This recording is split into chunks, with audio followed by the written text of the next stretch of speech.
இந்த உலகத்துல எல்லா உறவுக்கும் ஒரு எல்லை உண்டு. ஆனா ஒரு பாட்டியோட பாசத்துக்கு மட்டும் எல்லையே கிடையாது. 12 வருஷம் ஒரு நாள் இல்ல 2 நாள் இல்ல, 12 வருஷமா கண்ணுல ஒரு சொட்டு தண்ணீர் கூட விடாம தன்னோட பேத்தி கண்டிப்பா திரும்ப வருவான்னு ஒரு பாட்டி காத்துக்கிட்டு இருக்காங்க. ஆனா அவங்க ஆசைப்பட்ட மாதிரி பேத்தி திரும்பி வரும்போது அவங்க முன்னாடி நிக்கிறது ஒரு பெரிய உண்மையும் ஒரு பெரிய துரோகமும் தான். அந்த பாசத்துக்கு முன்னாடி இந்த உலகமே தோத்து போகும். ஒரு பாட்டிக்கும் பேத்திக்கும் இருக்கிற ஒரு ஆழமான பிணைப்பை சொல்றதுதான் இந்த கதை. உங்களுக்கு உங்க பாட்டி பிடிக்கும்னா இந்த கதையும் உங்களுக்கு ரொம்ப பிடிக்கும். இந்த குட்டி பொண்ணு பேரு ஹேஜி. இவ பக்கத்துல இருக்கிற ஒரு வயசானவங்க தான் ஹேஜியோட பாட்டி.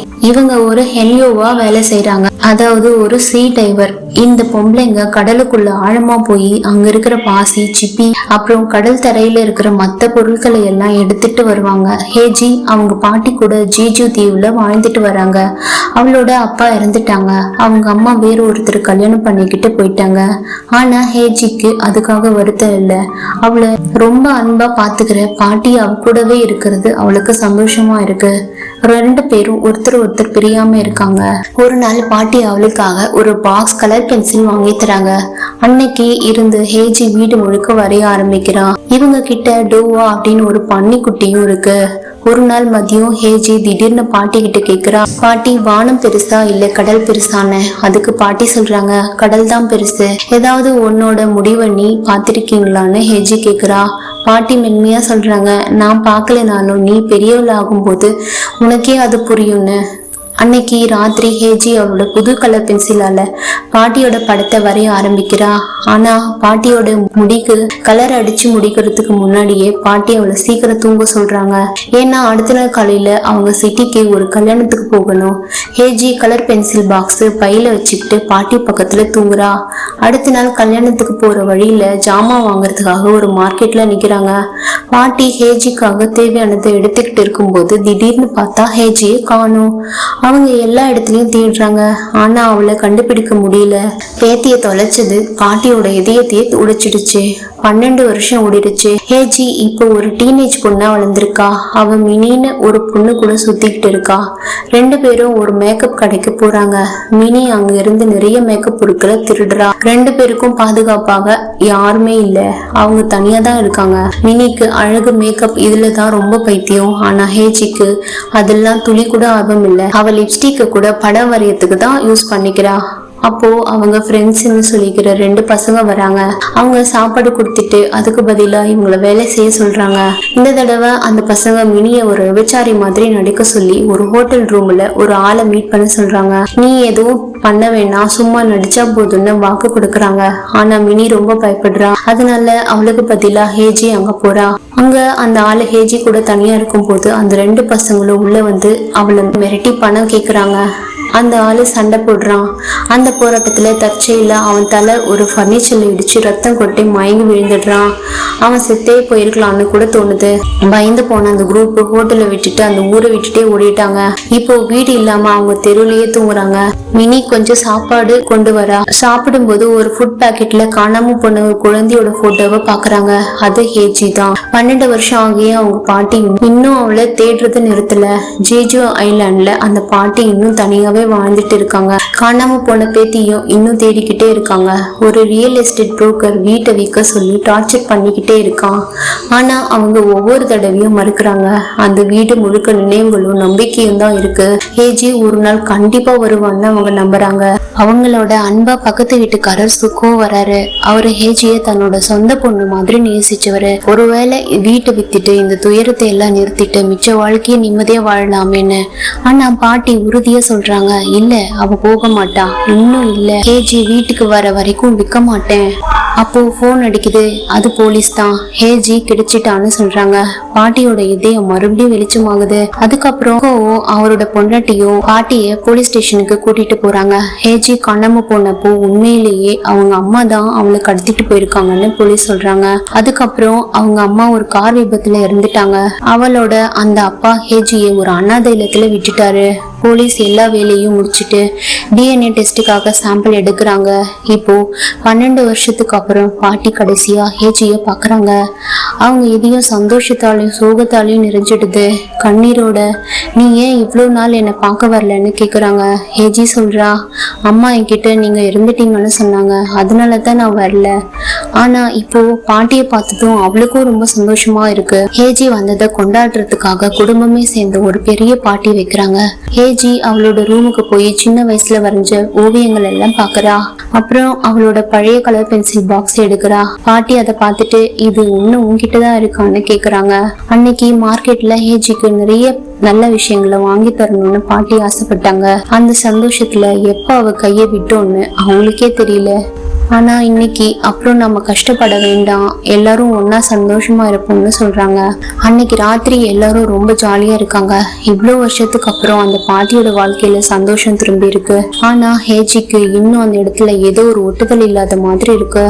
அடுத்த நாள் காலையில பாட்டி அவளை மறுபடியும் மார்க்கெட்டுக்கு கூட்டிட்டு போய் நிறைய துணிங்க, ஸ்கூல் ட்ரெஸ், ஹேர் கிளிப்னு வாங்கி தராங்க. ஆனா ஹேஜிக்கு அங்க இருக்கவே பிடிக்கல. அவ ஒரு போன் பூத்ல இருந்து மினிக்கு போன் பண்றா. மினி அந்த ஹோட்டல்ல சாகல, ஆனா ஹோட்டல் நிர்வாகம் அந்த பெரிய தொகையை அபராதமா கேக்குறாங்கன்னு. அந்த 2 பசங்களும் பழியெல்லாம் மேல போட பாக்குறாங்க. இத கேட்டு ஹேஜி ரொம்ப கவலைப்படுறா. அப்போ அவ ஹான்னு ஒரு உள்ளூர் பையனை பாக்குறா. அவன் வரும்போது, உனக்கு என்ன தெரியுமான்னு ஹேஜி கேக்குறா. அதுக்கு ஹான், இந்த ஊர்ல இருக்க எல்லாருக்குமே உன்னை தெரியும்னு சொல்றான். அவன் அவளை தன்னோட சைக்கிள்ல கூட்டிட்டு போய் அவனோட வீட்டை சுத்தி காட்டுறான். அங்க 2 பேரும் பேசிட்டு பழகிட்டு இருக்காங்க. அடுத்த நாள் ஹேஜி ஸ்கூலுக்கு போறா. ஹான் அவளை பக்கத்திலேயே உட்கார்றான். இதுக்கிடையில பாட்டி மியோங் கிட்ட ஹேஜியோட ஸ்கூல் ஆர்ட் டீச்சர் யாருன்னு பார்த்து சொல்றாங்க.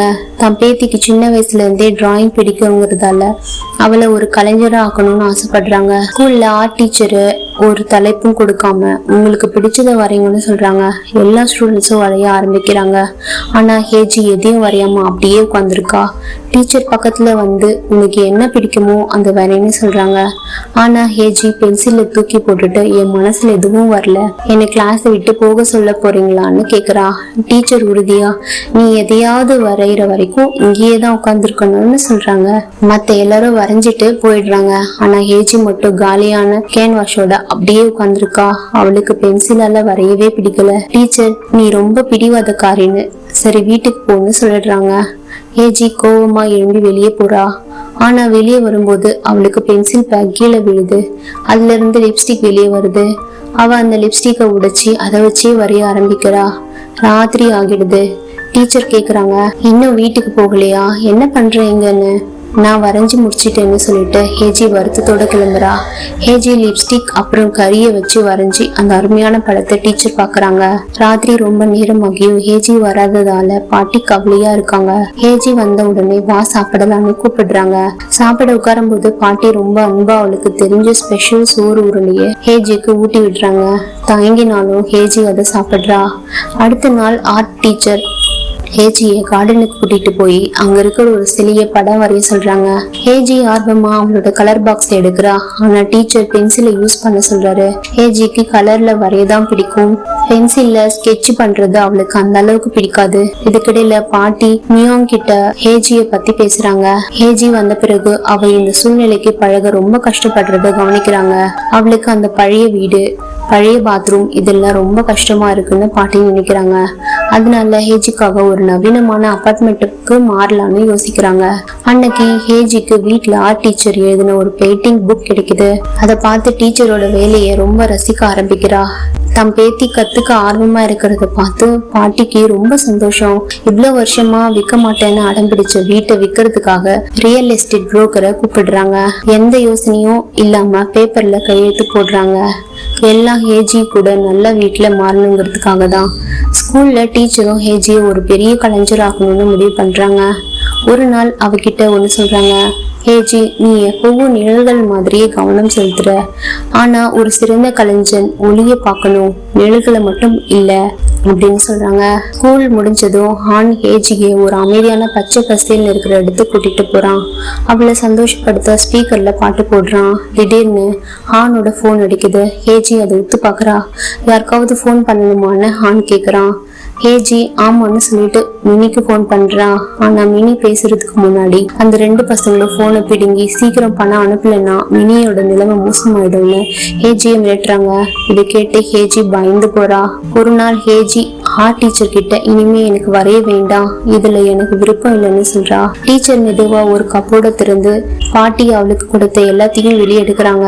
உன் வாழ்க்கையில கஷ்டமா இருந்திருக்கலாம்னு எனக்கு தெரியும், ஆனா உன் பாட்டியை பாரு, உனக்கு நல்ல வாழ்க்கையை கொடுக்க அவங்க எவ்வளவு செய்யறாங்க, அவங்களுக்காகவாவது நீ முயற்சி பண்ணக்கூடாதான்னு கேக்குறாங்க. பாட்டி எவ்வளவோ தியாகம் செய்யறாங்கன்னு புரிஞ்சுக்கிட்ட ஹேஜி ரொம்ப எமோஷனல் ஆகுறா. அன்னைக்கு ஊர்ல கடல் திருவிழா நடக்குது. பாட்டி உட்பட எல்லாரும் சடங்குல பிஸியா இருக்காங்க. அந்த நேரத்தை பயன்படுத்தி ஹேஜி பாட்டியோட ரூமுக்குள்ள புகுந்து பீரோல இருந்து பணத்தை திருடுறா. அதே நேரத்துல பாட்டி கடவுள் கிட்ட ஹேஜி சந்தோஷமா இருக்கணும்னு வேண்டிக்கிறாங்க. அவ ஒரு பெரிய கலைஞர் ஆகணும், நல்ல வாழ்க்கை அமையணும்னு கேக்குறாங்க. ஹேஜி பேங்க் புக்கை எடுத்துக்கிட்டு பணம் எடுக்க போறா. ஆனா கடைசி நிமிஷத்துல மனசு வராம அதை செய்யாம விட்டுடுறா. வீட்டுக்கு வந்துட்டு பாட்டி பணத்தை காணோன்னு தேடும்போது போலீஸ கூப்பிடுறாங்க. ஆனா மூங்கு சொல்றா, போன மாசம் பக்கத்து வீட்டுக்காரங்களுக்கு பணம் கொடுத்தீங்களே ஞாபகம் இல்லையான்னு கேக்குறா. பாட்டி அதை முழுசா மறந்துட்டாங்க. ஹேஜி குற்ற உணர்ச்சியோட பேங்க் புக்கை பீரோல வைக்கும்போது ஷுகோ அதை பாத்துடுறாரு. அவருக்கு ஏதோ சந்தேகம் வருது. ஆனா பாட்டி கிட்ட சொல்லும் போது அவங்க அதை நம்ப மறுக்கிறாங்க. அப்புறம் ஒரு நாள் பாட்டி கேக்குறாங்க, சொல்லு, கடலா இல்ல வானமா, எது பெருசு? ஹேஜி சொல்றா, வானம்தான் பெருசு. பாட்டி சிரிச்சுக்கிட்டே நீ வளர்ந்துட்டேன்னு சொல்றாங்க. அப்புறம் மெதுவா சொல்றாங்க, வாழ்க்கை எவ்வளவு கஷ்டமா இருந்தாலும் உன் பக்கத்துல யாராவது இருந்தா வாழ்றது சுலபமாயிடும். அதனால உனக்கு எப்படி பிடிக்குமோ அப்படி வாழு, நான் உனக்காக எப்பவும் இருப்பேன், மற்ற எல்லாத்தையும் நான் பாத்துக்கிறேன்னு சொல்றாங்க. அடுத்த நாள் வெயில்ல பாட்டி வேலை செய்யறத பார்த்துட்டு ஹேஜி அவங்க முகத்துல சன்ஸ்கிரீன் தடவி விடுறா. தன்னோட பேத்தி காட்டுற இந்த சின்ன அன்பு பார்த்து பாட்டி ரொம்ப சந்தோஷப்படுறாங்க. இதுக்கடையில டீச்சரும் ஹேஜிக்காக ரொம்ப உழைக்கிறாங்க. ஹேஜியும் டீச்சரை நல்லா கவனிச்சுக்கிறா. இப்போ அவ ஒரு நல்ல மனுஷியா வாழ ஆசைப்படுறா. ஒரு நாள் பாட்டி கிட்ட நானும் உங்க கூட கடலுக்குள்ள வரலாமான்னு கேக்குறா. ஆனா பாட்டி வேணான்னு சொல்றாங்க. ஹேஜி தன்னை மாதிரி ஒரு டைவர் ஆகுறது அவங்களுக்கு விருப்பம் இல்லை. ஆனா சும்மா எக்ஸ்பீரியன்ஸ்க்காக டைவிங் கியர் எல்லாம் கொடுத்து அவளை கடலுக்குள்ள கூட்டிட்டு போறாங்க. அங்க ஹேஜியோட கையை பிடிச்சிக்கிட்டு கடல் அடியில இருக்கிற அந்த அழகான உலகத்தை காட்டுறாங்க. அன்னைக்கு ஹேஜி ஒரு புது டிராயிங்க டீச்சர் கிட்ட காட்டுறா. அது அவங்க பாட்டியோட படம். அதை பார்த்து டீச்சர் மிரண்டு போயிடுறாங்க. எவ்வளவு அழகா இருக்கு. உடனே அத சியோல்ல நடக்க போற ஒரு ஆர்ட் கான்டெஸ்டுக்கு அனுப்பி வைக்கிறாரு. ஸ்கூல் முடிஞ்சு ஹேஜி ஆண் கூட வீட்டுக்கு வரும்போது ஒரு ஆளு அவளை கூப்பிடுறான். அவனை பார்த்த உடனே ஹேஜி முகம் மாறுது. ஆணை கூப்பிட்டு அந்த ஆள் கிட்ட இங்க என்ன பண்ற, எப்படி என்ன கண்டுபிடிச்சுன்னு கேக்குறா. அவ வேற யாரும் இல்ல, ஹேஜியோட மாற்றம் தாய் தந்தை தான். அம்மா இருந்ததுக்கு அப்புறம் அவளை அனாதலத்துல விட்டதே அந்த ஆளுதான். இப்போ பணம் கேட்டு வந்திருக்கான். ஹேஜி தர முடியாதுன்னு சொன்னப்போ உன் பாட்டி கிட்ட போவேன்னு மிரட்டுறான். என் பாட்டி பக்கத்துல வராத, நானே பணம் தரேன்னு அவ சொல்றா. அன்னைக்கு ராத்திரி ஹேஜி வரைஞ்ச படத்தை பாட்டி கிட்ட காட்டுறா. தன் பேத்தியோட திறமைய பார்த்து பாட்டி ரொம்ப பெருமைப்படுறாங்க. அன்னைக்கு ராத்திரி ஹேஜி ரொம்ப அழறா. சின்ன வயசுல பாட்டிய வரைஞ்சு முடிக்காம விட்டது அந்த படத்தை இப்போ எடுத்து முழுசா வரைஞ்சு முடிக்கிறா. அடுத்த நாள் ஆர்ட் கான்டெஸ்டுக்காக டீச்சர் கூட சியோல் போறா. ஆனா போட்டிக்கு முன்னாடி ரகசியமா அவங்க ஸ்டெப் ஃபாதரை சந்திச்சு பாட்டி கிட்ட இருந்து திருடின பணத்தை கொடுக்கறா. இனிமே வாழ்க்கையில வராதுன்னு சொல்லிட்டு போட்டிக்கு போறா.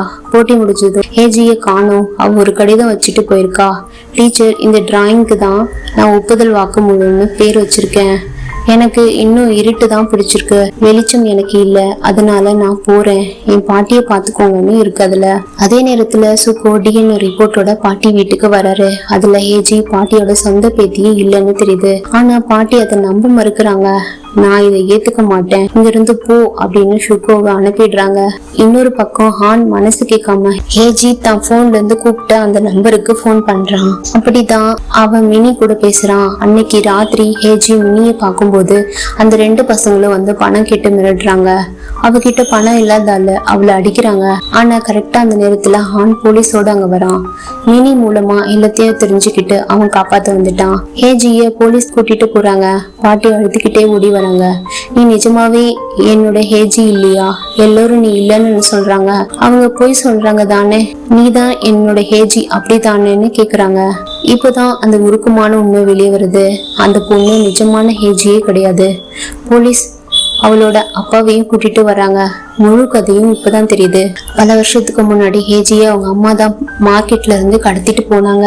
அப்போ அவங்க அம்மாவுக்கு அவங்களோட 2வது புருஷன் மூலமா யூன் ஒரு பொண்ணு இருந்தா. ஹேஜி எப்பவும் அழுதுகிட்டே பாட்டிக்கிட்ட போகணும்னு சொல்லுவா. ஒரு நாள் கார்ல போகும்போது ஹேஜியோட அம்மாவும் அவங்க புருஷனும் பயங்கரமா சண்டை போட்டிருக்காங்க. எதுக்கு இவளை கூட்டிட்டு வந்த, பணத்துக்கு என்ன பண்றதுன்னு சண்டை. அப்போ ஒரு விபத்து நடக்குது. அந்த ஆக்சிடென்ட்ல ஹேஜியும் அவங்க அம்மாவும் இறந்துடுறாங்க. அந்த ஸ்டெப் ஃபாதரையும் அவரோட சொந்த பொண்ணும் யூனும் மட்டும் பிழைச்சிடுறாங்க. ஹாஸ்பிட்டல்ல இன்சூரன்ஸ் கம்பெனிக்காரங்க வந்து யூன் பேர்ல ஒரு பெரிய பாலிசி இருக்குன்னு சொல்றாங்க. பண ஆசையால அந்த ஆளு ஒரு மோசமான காரியம் பண்றாரு. செத்து போன ஹேஜியோட உடம்ப யூன்னு சொல்லிட்டு இன்சூரன்ஸ் பணத்தை வாங்கிடுறாரு. சின்ன பொண்ணு யூனை மிரட்டி வாயை மூட வைக்கிறாரு. அன்னையிலிருந்து யூன் உயிரோட இருந்தாலும் சட்டப்படி அவ செத்துட்டா. அவ வேற அடையாளத்தோட, அதாவது ஹேஜியா வாழ கட்டாயப்படுத்தப்பட்டுட்டா. ஹேஜியோட பாட்டி தன் நிஜமான பேத்தியோட சமாதியில விழுந்து கதறி அழறாங்க. இவ்வளவு வருஷம் கழிச்சு பேத்தி கிடைச்சிட்டான்னு இருந்த சந்தோஷம் கொஞ்ச நேரத்திலேயே போயிடுச்சு. இப்ப உண்மை தெரிஞ்சதும் அவங்க மனசு சுக்குநூறாகிடுச்சு. யூன் வேற ஒருத்தரோட அடையாளத்துல வாழ்ந்திருக்கிறதும் பாட்டி வீட்டுல திருடினதுக்கும் 1 வருஷம் ஜெயில் தண்டனை கிடைக்குது. ஜெயில இருக்கும் போதே அவ நிஜமான ஹேஜிய பத்தி நினைச்சுக்கிட்டு இருக்கா. அந்த பொண்ணு பாட்டிக்கிட்ட இருந்து எவ்வளவு அன்பை பெற்றிருப்பான்னு யோசிக்கிறா. ஹேஜி தான் தனக்கு அந்த பிடிச்ச கலர் பென்சிலை கொடுத்தான்னு அவளுக்கு ஞாபகம் வருது. தான் இழந்த எல்லாத்தையும் நினைச்சு வருத்தப்படுறா. இன்னொரு பக்கம் பாட்டி முழுசா உடைஞ்சு போயிட்டாங்க. அவங்க மனசுக்குள்ள சின்ன ஹேஜியோட சத்தம் கேட்டுக்கிட்டே இருக்கு. ஒரு நாள் ஆர்ட் டீச்சர் வந்து சியோல் ஆர்ட் கான்டெஸ்ட்ல ஜெயிச்சிட்டா, அவ வரைஞ்ச பெயிண்டிங்க கொடுத்திருக்கேன் அப்படின்னு சொல்றாரு. பாட்டி அதை வாங்க மறுக்கிறாங்க. ஆனா டீச்சர், அவ உங்களாலதான் வெளிச்சத்தை பார்த்து வரைய கத்துக்கிட்டா, இது உங்களுக்கான பெயிண்டிங் பாருங்கன்னு சொல்றாங்க. பாட்டி அதை பிரிச்சு பார்த்ததும் அழுதுடுறாங்க. அந்த படத்துக்கு பேரு ஒப்புதல் வாக்குமூலம். அதுல பாட்டி கடலுக்குள்ள 2 பொண்ணுங்களோட கையை பிடிச்சிருக்காங்க. ஒருத்தி நிஜமான ஹேஜி, இன்னொருத்தி யூன். 3 பேரும் ஒன்னா வெளிச்சத்தை நோக்கி போறாங்க. யூன் அவங்க சொந்த பேத்தி இல்லைனாலும் பாட்டியை தன்னோட சொந்த பாட்டியா தான் பார்த்திருக்கா. பாட்டிக்கு தான் இதயத்துல இடம் கொடுத்திருக்கா. 12 வருஷத்துக்கு முன்னாடி ஒரு பேத்தி எழுந்தாங்க. இப்போ இன்னொரு பேத்தி கிடைச்சு அவளையும் எழுந்துட்டாங்க. 1 வருஷம் கழிச்சு யூன் ஜெயில இருந்து வெளியே வரா. இப்போ ஒரு கடையில வேலை செய்யறா. ஷுகோ அவளை பார்க்க வர்றாரு. பாட்டிக்கு உடம்பு முடியாம போனதால ஒரு முதியோர் இல்லத்துல சேர்த்ததாகவும், ஆனா அங்க இருந்து அவங்க ஒரு நாள் எங்கேயோ போயிட்டாங்கன்னு சொல்றாரு. யூன் அந்த இல்லத்துக்கு போயிட்டு பாட்டியோட ரூமை பாக்குறா. அங்க சுவர் முழுக்க ஹேஜி வரைஞ்ச படங்கள் இருக்கு. அப்புறம் ஹேஜி காணாம போனப்போ அடிச்ச அந்த பழைய போஸ்டரையும் பாக்குறா. பாட்டி எங்க போயிருப்பாங்கன்னு அவளுக்கு புரியுது. இவன் நேரா அந்த பழைய மார்க்கெட்டுக்கு ஓடுறா. எங்க ஹேஜி காணாம போனாங்களோ அதே இடத்துக்கு. ஆனா பாட்டி ஒரு பைத்தியம் பிடிச்ச மாதிரி எதையோ தேடிக்கிட்டு இருக்காங்க. அவங்களுக்கு எல்லாமே மறந்து போச்சு. ஆனா யூனை பார்த்த உடனே அவங்க தலையை வருடி விடுறாங்க. அவதான் தன்னோட ஹேஜின்னு அவங்க நம்புறாங்க. ஷுகோ ரியல் எஸ்டேட் புரோக்கரை போய் பாக்குறாரு. பாட்டி வித்த அதே வீட்டுல அவங்கள தங்க வைக்க கேக்குறாரு. வாடகை தரேன்னு சொல்றாரு. முதல்ல மறுத்தாலும் ஷுகோவோட கண்ணீரை பார்த்துட்டு புரோக்கர் ஒத்துக்கிறாரு. 12 வருஷத்துக்கு முன்னாடி ஹேஜி வருவாருன்னு வீட்டை அலங்காரம் பண்ணாங்க. இப்போ எல்லாரும் சேர்ந்து மறுபடியும் அந்த பழைய வீட்டை புதுப்பிக்கிறாங்க. ஏன்னா இன்னைக்கு பாட்டி வீட்டுக்கு திரும்ப வராங்க. இப்போ ஹேஜியா வாழ்ந்த யூன் பாட்டி கூட அந்த வீட்டுக்கு வரா. 2 பேரும் சந்தோஷமா அந்த வீட்டுல வாழ ஆரம்பிக்கிறாங்க. ஒரு குளிர்கால காலையில யூன் பாட்டிய படம் வரைறா. பாட்டி மெதுவா வந்து அவ கண்ணத்துல மஞ்சள் பெயிண்ட வைக்கிறாங்க. 2 பேரும் சின்ன பிள்ளைங்க மாதிரி சிரிக்கிறாங்க. யூன் பாட்டிய ரொம்ப நல்லா பாத்துக்கிறா. ஒரு நாள் கடற்கரையில உட்கார்ந்து இருக்கும் போது பாட்டி மெதுவா சொல்றாங்க, வானம் கடலோட இதயத்துக்கு மேல இலை பாருது. இத கேட்டதும் யூன் ஒரு பெரிய விஷயத்த புரிஞ்சுக்கிறா. வானத்தை விட கடல் தான் பெருசுன்னு. ஏன்னா கடல் வானத்தோட நிழல தான் தனக்குள்ள வச்சிருக்க முடியும். ஆனா வானத்தால கடலை தனக்குள்ள வச்சிருக்க முடியாது. இன்னைக்கு ராத்திரி பாட்டிய தூங்க வச்சுட்டு யூன் ஒரு பழைய டேப் ரெக்கார்டரை பாக்குறா. அதை பிளே பண்ணும்போது அவ உயிரே நடுங்குற மாதிரி ஒரு விஷயம் கேக்குது. யூன் ஜெயில இருந்தப்போ பாட்டி அவளுக்காக பதிவு பண்ண மெசேஜ் அது. அந்த ரெக்கார்டிங்ல பாட்டி சொல்றாங்க, ஹேஜி, நான் உன்னை அப்படித்தான் கூப்பிடுவேன். நீ என்னோட நிஜமான ஹேஜி இல்லைன்னு எனக்கு ரொம்ப காலமாவே தெரியும். என்னைக்கு நீ வானம்தான் பெருசுன்னு சொன்னியோ அன்னைக்கே எனக்கு புரிஞ்சிடுச்சு என்னோட ஹேஜி கடல் தான் பெருசுன்னு சொல்லியிருப்பா. ஆனா இது தெரிஞ்சும் என்னால அதை ஏத்துக்க முடியல. ஏன்னா நீயும் எனக்கு பேத்தி ஆகிட்ட. நீ என்னோட யூன். நீ ஒரு பெரிய கலைஞரா வாழணும். நான் ஒரு டைவரா ரொம்ப கஷ்டப்பட்டு வாழ்ந்துட்டேன். ஆனா கடைசியில உன்னை கண்டுபிடிச்சிட்டேன். நான் சீக்கிரம் இறந்துடுவேன். ஆனா நம்பு, எனக்கு உன்னை விட்டுட்டு போக மனசே இல்லை. உன்னை விட்டு போகவே மாட்டேன். பாட்டியோட இந்த குரலை கேட்டதும் யூன் உடைஞ்சு அழறா. என்ன மன்னிச்சிடுங்க பாட்டி அப்படின்னு கதறா. இன்னொரு காலம் மாறுது. பாட்டி இப்போ ஹாஸ்பிட்டல்ல இருக்காங்க. அவங்களுக்கு பூக்கள்னா ரொம்ப பிடிக்கும். அதனால யூன் ஹாஸ்பிட்டல் சுவர் முழுக்க கனோலா பூக்களால வரைஞ்சு தள்ளுறா. பாட்டி சிரிச்சுக்கிட்டே சொல்றாங்க, இந்த கனோலா பூக்கள் தான் நான் பார்த்ததுலயே ரொம்ப அழகான பூக்கள். அப்புறம் திடீர்னு யூன் கையை பிடிச்சு முதல் தடவையா அவ பேரை சொல்லி கூப்பிடுறாங்க. யூன், என் நேரம் வந்துடுச்சு. ஹேஜி எனக்காக காத்துட்டு இருக்கா. யூன் கண்ணீரோட கேக்குறா. அப்புறம் நான் என்ன ஆவேன்? பாட்டி சொல்றாங்க, நீ வாழணும் யூன். ஒரு முழுமையான அழகான வாழ்க்கையே வாழணும். எனக்கு பேத்தியா வாழ்ந்ததுக்கு ரொம்ப நன்றி. அடுத்த ஜென்மத்துல கூட நான் உன்னை மறக்க மாட்டேன். அந்த கடைசி வார்த்தைகளோட பாட்டி நிம்மதியா உயிர் விட்டுடுறாங்க. யூன் இப்போ நிஜமாவே ஹேஜியா மாறி அவங்கள கட்டி பிடிச்சு அழறா. போயிட்டு வாங்க பாட்டி, நீங்க ஆசைப்பட்ட மாதிரி நான் ஒரு அழகான வாழ்க்கைய வாழ்வேன்னு சத்தியம் பண்றா. கடைசி சீன்ல பாட்டி மறுபடியும் கனோலா பூக்கள் இருக்கிற ஒரு தோட்டத்துல சின்ன ஹேஜியோட கைய பிடிச்சுக்கிட்டு ஓடுறாங்க. இப்போ அவங்க எப்பவும் பிரியாம ஒன்னா இருப்பாங்க. அப்புறம் நம்ம யூனை பாக்குறோம். அவ ஒரு பெரிய ஆர்டிஸ்ட் ஆகிட்டா. அவளுக்குன்னு ஒரு ஆர்ட் கேலரி வச்சிருக்கா. அவளோட படங்கள் எல்லாம் பெருமையா அங்க இருக்கு. அவங்க பக்கத்து வீட்டுக்காரங்க, டீச்சர்னு எல்லாரும் அவளை பார்த்து பெருமை பண்றாங்க. இதோட கதை முடியுது. இந்த வீடியோவை கடைசி வரைக்கும் பார்த்ததுக்கு ரொம்ப நன்றி. இந்த கதை உங்க மனசு தொட்டு இருந்தா லைக் பண்ணுங்க, கமெண்ட் பண்ணுங்க, ஷேர் பண்ணுங்க. இது மாதிரி இன்னும் உருக்கமான கதைகளுக்கு சப்ஸ்கிரைப் பண்ணுங்க. நெக்ஸ்ட் வீடியோல பார்க்கலாம். பாய்.